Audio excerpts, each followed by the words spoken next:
সুপ্রিয় দর্শক, আসসালামু আলাইকুম। আপনাদের সবাইকে আমন্ত্রণ জানাচ্ছি ইমিগ্রেশন ল নিয়ে আমাদের প্রোগ্রাম ওয়ার্ক পারমিট অ্যাডভাইজের 12তম পর্ব দেখবার জন্য। দর্শক, আমাদেরকে কল করুন 02033973096 নম্বরে।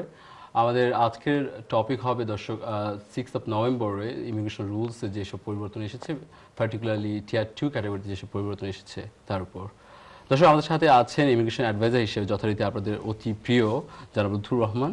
লুৎফুর রহমান, আপনাকে অসংখ্য ধন্যবাদ আমাদের প্রোগ্রামে সময় দেওয়ার জন্য। আপনাকেও ধন্যবাদ এবং আপনার দর্শকদেরকে আসসালামু আলাইকুম। ধন্যবাদ। তো শুরুতে আপনার কাছে জানতে চাইব, 6 নভেম্বরে আমরা জানি যেসব ইমিগ্রেশন রুলসে যে পরিবর্তনগুলো এসেছে, তো এই পরিবর্তনগুলো আপনার টিয়ার 2 ক্যাটাগরিকে কীভাবে এফেক্ট করে? হ্যাঁ, 6 নভেম্বরে টিয়ার 2 পলিসি গাইডেন্সটা চেঞ্জ হয়েছে এবং সেটা আসলে সিগনিফিকেন্টলি চেঞ্জ যেটাকে বলবো সেটা হলো টিয়ার 2 যে পয়েন্ট বেস সিস্টেম যেটা সেটা আর এখন পয়েন্ট বেস সিস্টেম বলা যাবে না। এখন অ্যান্টি ক্লিয়ারেন্স অফিসার অথবা এই দেশের যে কেস ওয়ার্কার, যারা ইন্টারনাল কেস ওয়ার্কার, তাদেরকে এখন একটা রাইট দেওয়া হয়েছে যে তারা রিজনেবল সাসপিশন, রিজনেবল গ্রাউন্ড তাদের বিলিভ করে যে। আপনাকে একটু ইন্টারাপ্ট করছি, আপনি বলছেন যে এখন আর পয়েন্ট বেস সিস্টেম বলা যাবে না, আমাদের দর্শকদের সুবিধার্থে একটু বলে দিন। হ্যাঁ, পয়েন্ট বেস সিস্টেম, হ্যাঁ, পয়েন্ট বেস সিস্টেমটা হলো যে আপনার যদি পয়েন্ট, যেমন টিয়ার 2 পয়েন্টটা হলো কি, আপনার ইংলিশ ল্যাঙ্গুয়েজ রিকোয়ারমেন্ট একটা পয়েন্ট, আপনার মেইনটেনেন্স একটা পয়েন্ট এবং কসে একটা পয়েন্ট। এই তিনটা জায়গায় যদি আপনি পয়েন্ট পেয়ে যান তাইলে আপনার হয়ে যাচ্ছে।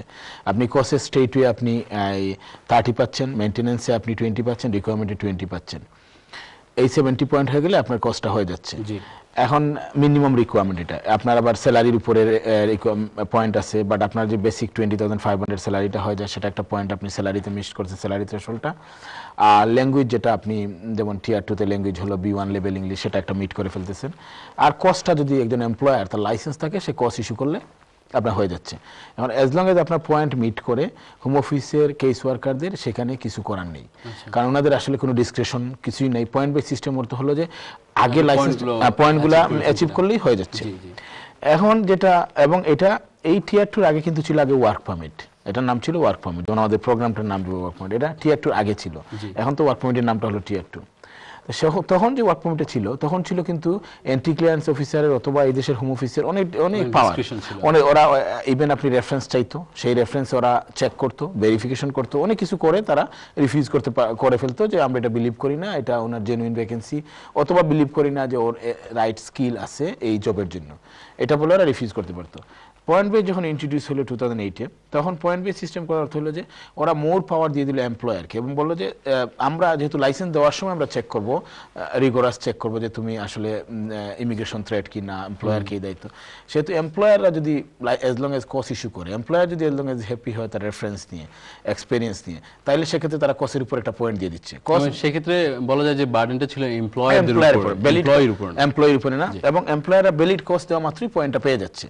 এখন তারা যদি এখন যেটা করতেছে, এখন যেটা টিয়ার 2 তে রিসেন্ট গাইডেন্সে যেটা আসছে, সেটা ওরা বলতেছে যে আমরা এখন দেখবো যে কস ইস্যুর করার পরেও যে এটা আসলে এই পার্টিকুলার। আপনার কাছে আলোচনা ফিরে আসছি কিছু কল নিয়ে আমরা।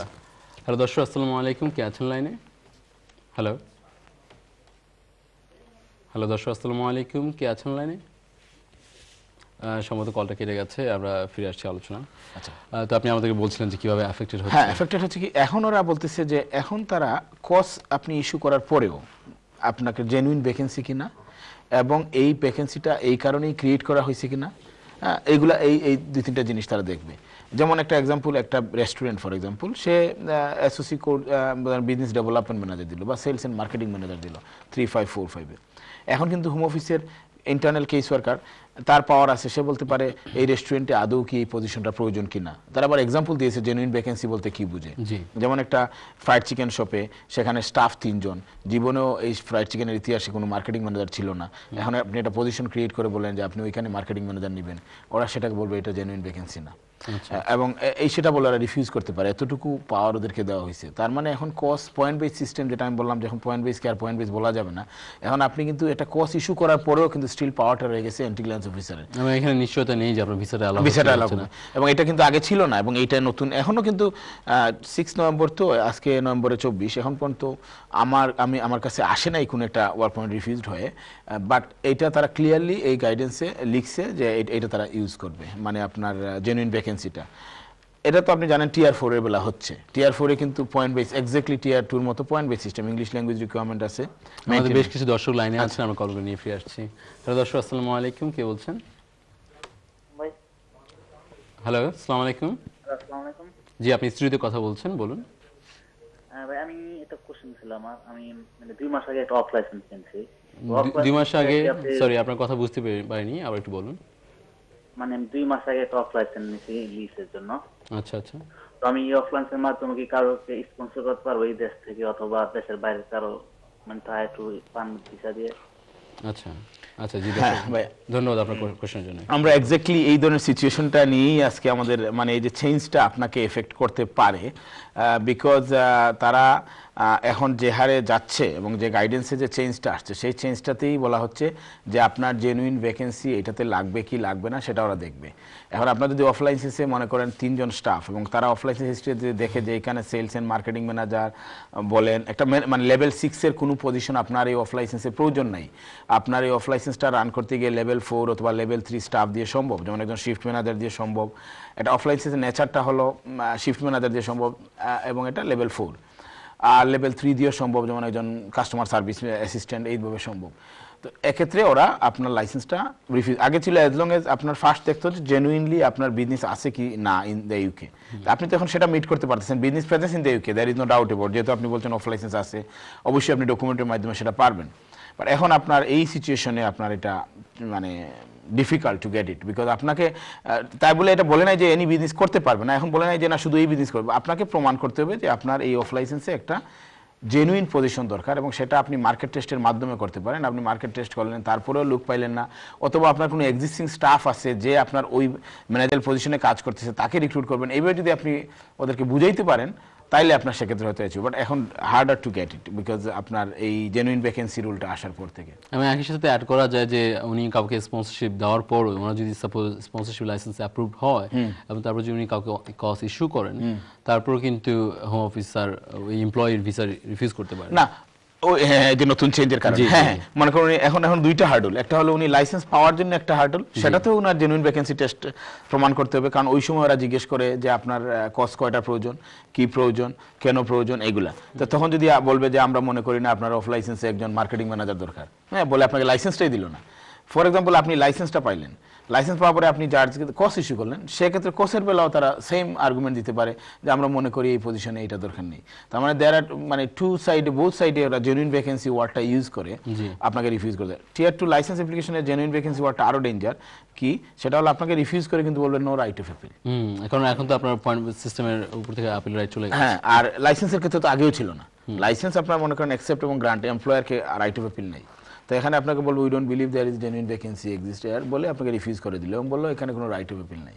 তো সেটা কিন্তু এখন মানে ভেরি টাফ করবে। আগে আপনার 2008-এ যখন এটা স্টার্ট হয়েছিল, আমরা যখন তখন তো আপনার লাইসেন্স অ্যাপ্লিকেশন আপনি business presence in the UK দেখাইলেই হইতো, ইভেন কেস ওয়ার্কাররা এসে আপনাকে হেল্প করতো। আপনার লাইসেন্স মনে করেন এইচআর ফাইলে অনেক ডকুমেন্ট মিসিং, অনেক ধরনের সাপোর্ট দিত ওরা। তাহলে সেক্ষেত্রে এই দর্শকের প্রশ্নের জবাবে বলা যায় যে তার অ্যাপ্লিকেশন করার স্কোপ এখনো আছে, কিন্তু এটা অনেক বেশি এক্সক্লুড করে নাই যে আপনি করতে পারবেন না, যে এই ধরনের বিজনেস করতে পারবেন এটা বলে নাই। ওরা বলছে যে এনি বিজনেস করতে পারবে, বাট আপনাকে এখন মানে প্রমাণ করতে হবে যে আপনার এটা জেনুইন ভ্যাকেন্সি কতটুকু বা এই ধরনের জিনিস। ধন্যবাদ। চলে আসছি পরবর্তী কলে। হ্যালো দর্শক, আসসালামু আলাইকুম, কে আছেন লাইনে? হ্যালো, আমার একটা প্রশ্ন ছিল ভাইয়া। জি বলুন, শুনতে পাচ্ছি। আচ্ছা, আমি একটা অ্যাকাউন্টেন্সি ফার্ম থেকে ওয়ার্ক পারমিট নিয়েছি 5 মাস আগে। আচ্ছা আচ্ছা, এবং আমি ওখানে কাজ করছিলাম।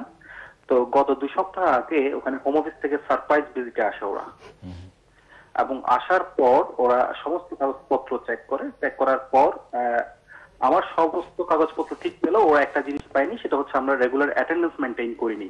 আচ্ছা, আমার ওরা 2টা কস ইস্যু করেছিল আর কি।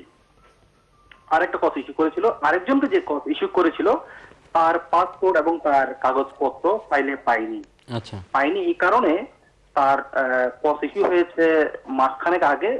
তারা যখন ভিজিটে আসে তখনও তার ভিসা আসেনি, সেক্ষেত্রে তো ওয়েতে ছিল, যার কারণে এমপ্লয়ার তাকে কন্ট্রাক্ট পেপার দেয়নি, এমপ্লয়ার তার পাসপোর্ট রাখেনি, এমপ্লয়ার তার ভিসার কপি রাখেনি। তো যারা ভিজিটে এসেছিলেন ওনারা প্রশ্ন করেছেন যে এই কাগজপত্রগুলো নেই কেন, তোমার একজনের আছে একজনের নেই, এটা কেন হয়েছে? এবং তারা আনসার শুনে মনে হলো যে তারা এটা হ্যাপি হয়নি। তো যাই হোক, পুরো ইনভেস্টিগেশন ভিজিট অনেক লম্বা ছিল, তারা সারাদিন ছিল, তারা সব ইন্টারভিউ করেছে। পরবর্তী তা ডিসিশন এখন কি দিল? আমার প্রশ্ন হলো আপনাদের কাছে, জি। এই ভিজিটের পর এটার কনসিকুয়েন্স কি হতে পারে? তারা কি এমন হতে পারে যে এটা তারা এমপ্লয়ারের লাইসেন্স রিভোক করবে, অথবা এমন হতে পারে তারা আমাদের ভিসা ক্যান্সেল করবে? যদি করে তারা, সেক্ষেত্রে আমাদের রাইট কি? আমরা কি আপিল করতে পারবো, বা এমপ্লয়ার কি তার লাইসেন্সের জন্য আপিল করতে পারবে? প্লিজ আমার ফোনটা রাখার পর আনসারটা দেবেন। And thank you very much, খুব চমৎকার একটা প্রোগ্রাম আপনারা করছেন, সেজন্য জি, থ্যাংক ইউ। ধন্যবাদ, অসংখ্য ধন্যবাদ আপনাকে কল করবার জন্য। কোশ্চেনটা খুবই ভালো ছিল, খুবই যে- ভালো ছিল, এবং এটাই হচ্ছে এখন। হ্যাঁ, এখন ওনার হলো কিন্তু দুইটা জিনিস, যে ওরা কিন্তু আসার পরেই অ্যাটেন্ডেন্স নোটটা দেখে, যেমন আপনার ক্লক ইন ক্লক আউটটা, জি। এটা ফার্স্ট থিং। এবং উনি যে বলছে সারপ্রাইজ ভিজিট, এটা এখন 90% ক্ষেত্রেই সারপ্রাইজ ভিজিটটা হচ্ছে, কারণ ওরা জানে যে এটা মানে এখন টু মেনি টিয়ার 2 অ্যাপ্লিকেশন হচ্ছে এবং ওরা যাচ্ছে। এবং আপনি ভালো করে লক্ষ্য করলে দেখবেন যে এখন যদি ওই যে টিয়ার 2 লিস্টে যান আপনি, এভরিডে দেখবেন যে আপনার কার্টেলমেন্ট রেটটা খুব, মানে রিভোকেশন, লাইসেন্স রিভোকেশনের রেটটা খুব হাই। বাট এনি আপনার সিচুয়েশনে যেটা হচ্ছে সেটা হচ্ছে যে প্রথম আপনার ক্লোকাউন পায়নি, এটা একটা জিনিস, সেটা মিট করে নেই, সেটা one of the breach. Second bridge যেটা হচ্ছে মোস্ট ইম্পর্টেন্ট ব্রিজ, যেটা আরেকজন স্টাফের, আপনি বলছেন কন্ট্রাক্ট দেয় নাই, সেটা কন্ট্রাক্ট পর্যন্ত দেয় নাই, এইটা পর্যন্ত ওনার না থাকলে চলতো। মাস্ট ওনার একটা মানুষের যখন আপনি ইন্টারভিউ কস ইস্যু করবেন, কস ইস্যু করার আগেই 8-10টা স্টেজ আছে, সেগুলো যদি ফুলফিল না থাকে তাহলে আপনি কসটা ইস্যু করলেন কিভাবে? যেমন একজন মানুষকে আপনি ইন্টারভিউতে ডাকছেন, প্রথমে তার সিভি থাকতে হবে ফাইলে, তারপর তাকে আপনি ইন্টারভিউতে কল করছেন, তারপর আপনি কিছু সাকসেসফুল ক্যান্ডিডেট হয়েছে, কিছু মানে সে সাকসেসফুল হয়েছে, কিছু শর্ট লিস্টেড ক্যান্ডিডেট হয়েছে, তার মধ্যে সে যে সাকসেসফুল হয়েছে তাকে জব অফার লেটার দিয়েছেন, সেটা ফাইলে থাকতে হবে। তারপরে আপনি কস্টটা ইস্যু করছেন, এই পর্যন্ত যদি থাকতো, এই যে আপনি যখন একটা জব ইন্টারভিউ লেটার দিবেন সেখানে লেখা থাকতে হবে মাস্ট যে আসার সময় আপনি প্রুফ অফ অ্যাড্রেস এবং প্রুফ অফ আইডি নিয়ে আসবেন ইন্টারভিউর আগে। এই যে দুইটা জিনিস সে নিয়ে আসবে, এটা আপনার ফাইলে থাকতে হবে। এখন আপনি যদি শুধু কস্ট ফাইলের মধ্যে থাকে আর বাকিগুলো থাকে না, তার মানে আপনি স্টেজটাই কমপ্লিট করলেন না। আপনার যে আপনি প্রসিডিউর ফলো করলেন, কারণ টিয়ার 2 পলিসিতে অ্যাপেন্ডিক্সে যেটা, সেটাতে আপনার এই যে সেকেন্ড যে মাইগ্রেন্ট ওয়ার্কার যাকে রিক্রুট করছে, ওনার ক্ষেত্রে অনেক কিছুই ম্যাচ হয় না। যেমন রিক্রুটমেন্ট স্টেজটা ফলো করা হয় নাই প্রপারলি, তারা ক্লিয়ার বলবে রিক্রুটমেন্ট স্টেজ প্রপার করা হয় নাই, তারপর ডকুমেন্টেশন ফাইলে রাখা হয় নাই। এটা হলো সিচুয়েশন। এবং ওনার খুব কাজ চলে এসেছে, সংক্ষেপে ওনার ভেরি লাইকলি লাইসেন্স ওরা একটা সুযোগ দিতে পারে, সাসপেন্ড করতে পারে, সাসপেন্ড করলে এগুলোর আনসার আবার চাবে, সেক্ষেত্রে যদি উনি সব ডকুমেন্ট আবার প্রোভাইড করতে পারে, দেয়ার আ গুড চান্স। বাট ইদানিং ওরা যে হারে যাচ্ছে, আপনার লাইসেন্স রিভোক করতে পারে। আর রিভোক যদি করে, মালিক এটার এগেনস্টে অ্যাপিল করলে এটার আনসার উনি কি দিবে সেটাও একটা চান্স আছে। উনি যদি বলে যে আমার রেকর্ডে আমি এর আগে করি নাই, বা আমার ফাইলটা এই জায়গায় ছিল আমি রাখি নাই, এটা ওনার এক্সকিউজ উনি যেটা দেয় সেটা দিয়ে রিভোকের এগেনস্টে করতে পারে। আর একটা জিনিস হলো আপনাদের যেটা, সেটা আপনারা হলেন ডিফারেন্ট। আপনারা 60 ডেজ, বিশেষ করে আপনার ক্ষেত্রে, ওনার ক্ষেত্রে হয়তো বা লাইসেন্স রিভোক হয়ে উনি ভিসাই পাবেন না। আপনার ক্ষেত্রে যেটা হবে, আপনি 60 ডেজ নোটিশ পাবেন রিভোকেশনের পরে, তারপরে আপনি অন্য এমপ্লয়ের কাছে যেতে হবে। মানে যদি 60 ডেজের মধ্যে কোনো এমপ্লয়ের কাছে আপনি যেতে না পারেন, তাহলে আপনাকে এই দেশ থেকে চলে যেতে হবে, অথবা অন্য ক্যাটাগরিতে যেতে হবে। জি, ধন্যবাদ দর্শক, অসংখ্য ধন্যবাদ আপনাদের কলের জন্য। আমাদেরকে কল করতে থাকুন 02033973096 নাম্বারে। কোথাও যাবেন না, ফিরে আসছি বিরতির পর। ধন্যবাদ।